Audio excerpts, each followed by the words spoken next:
আমাকে বিয়ে করব? কেউ কিন্তু আমার বিয়ে করব না। সত্যি সত্যি আপনি মানে নদীতে ঝাঁপ দেবেন নাকি? সাঁতার জানেন? সত্যি আমি না, আমি সাঁতার জানি না, সত্যি আমি নদীতে লাফ দিব। ও ভালোবাসার কথা বলে কি বলছে? বলছে বিয়ে করব। সে আমার সবকিছু এখন কায়রা নিয়ে কইরাই এখন সে আমাকে বিয়ে করতে চাইতেছে না। আমি তোমার সাথে থাকতে পারতেছি না, আমার প্রচুর কষ্ট হইতাছে। তোমার সাথে 1 মিনিট কথা না কইলে আমার দম আটকেই তো। তুমিও আমার সাথে কথা না বললে তুমিও কিরকম করতে। তা আজকে কেন, কিসের জন্য এরকম করতেছ আমার সাথে বলো? আমার কিসের অভাব ছিল?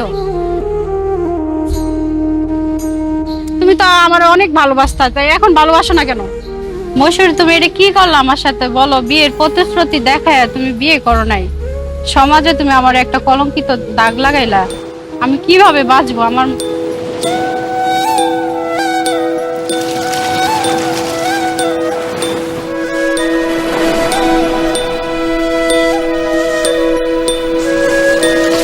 কেন মানে ওরা সত্যিকারই ভালোবাসে। ও যদি আমাকে ভালো যদি নাই বাসতো তাহলে বিয়ে আমার জীবনটা এইভাবে ধ্বংস করছে। আমার বাচ্চা থেকে কি লাভ? সমাজে মুখ দেখাইতে পারি না, কোনো কিছু না।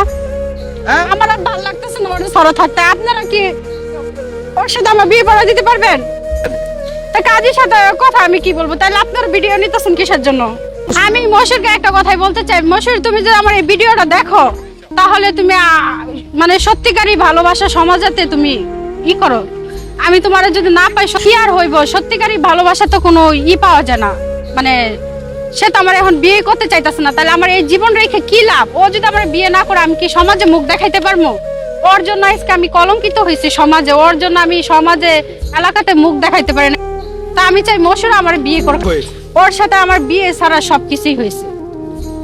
তো বিয়ে ছাড়া একটা ছেলের সাথে সবকিছু হয়ে গেলে কোনো ছেলে কি বিয়ে করবো ওই মেয়েটাকে? কেউ তো বিয়ে করবো না। 1 বছর যাবত ওর সাথে আমার সম্পর্ক, 1 বছর যাবত সে আমার সাথে বিয়ে প্রলোভন দেখায়, সে আমার সাথে মিলামেশা করছে। অনেকবার ছিল, অনেকবার, একাধিকবার ছিল।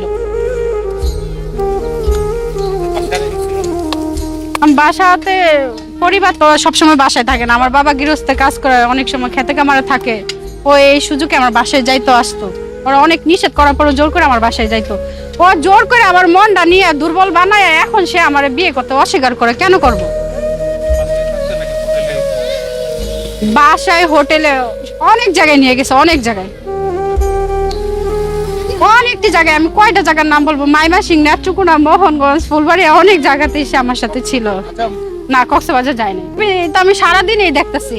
ও যদি বিয়ে করতে রাজি হয় তাহলে তো আলহামদুলিল্লাহ, আমার তো অসুবিধা না। ও যদি আমাকে বিয়ে করে আমি তো আরো খুশি, কারণ আমি আমার ভালোবাসা সাকসেস হইব অবশেষে।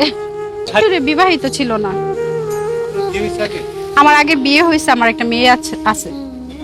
তো ও যেহেতু আনমেরিড হয়ে থাকে, তাই সে জেনারেশন একটা বিবাহিত মেয়ের কাছে আসলো কেন? তো ওই দিন কেউ ছিল না, আমার বাবা গ্রামে ছিল, গ্রামের বাড়িতে গেছিল আমার মাকে নিয়ে, আমাদের ধান করছিল। তো ওই ক্ষেত্রে বাড়িতে গেছিল। তো ও আমারে জিজ্ঞেস করছে যে আব্বা আম্মা কোথায়? তখন আমি বলছি ওরা বাড়িতে গেছে। তখন সেই সুযোগটা কাজে লাগাইছে। একটা মেয়ে কি চাইলে একটা ছেলের সাথে কি হাতাহাতি মারামারি করতে পারে?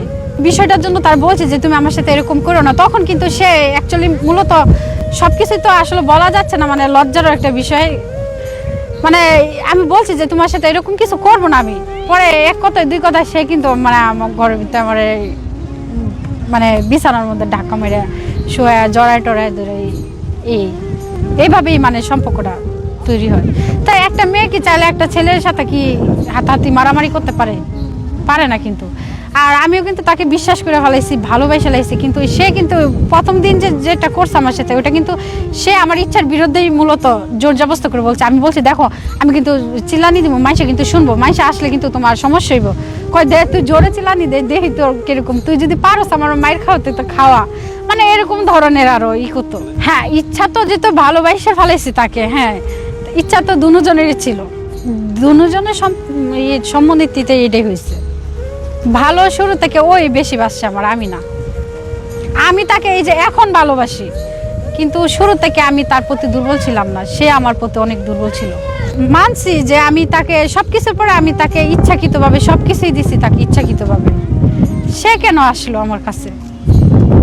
সে তো একটা আনমেরিড ছেলে ছিল, সে তো আমার থেকে ভালো একটা মেয়ে পাইতো, সিঙ্গেল মেয়ে পাইতো, ভালো একটা। সে একজন মাস্টার্স কমপ্লিট, যেহেতু এনজিওতে চাকরি করে, এটাও মোটামুটি একটা ব্যাংক, সে একটা ব্যাংকে জব করে, সে তো আমার চেয়ে ভালো মেয়ে পাইতো। তো সে কেন আমার কাছে আসলো? আমি না দিলামই, উজাড় করে সব কিছুই দিলাম। হ্যাঁ, আমার একটা স্বামী দরকার, হয়তো দিয়ে দিছি, সে কেন নিল? সে তো নিচে আমাকে বিয়ে করবে বিদায়িত, তো সে নিয়ে এখন তো তার প্রতিশ্রুতি সে রাখতেছে না। আমার বাসায় 2-3 বার 4-5 বার করা হয়েছে, তারপর আমার মাইমাসিং হোটেলে নিয়ে গেছে একাধিকবার, 2-3 বার মাইমাসিং হোটেলে নিয়ে গেছে।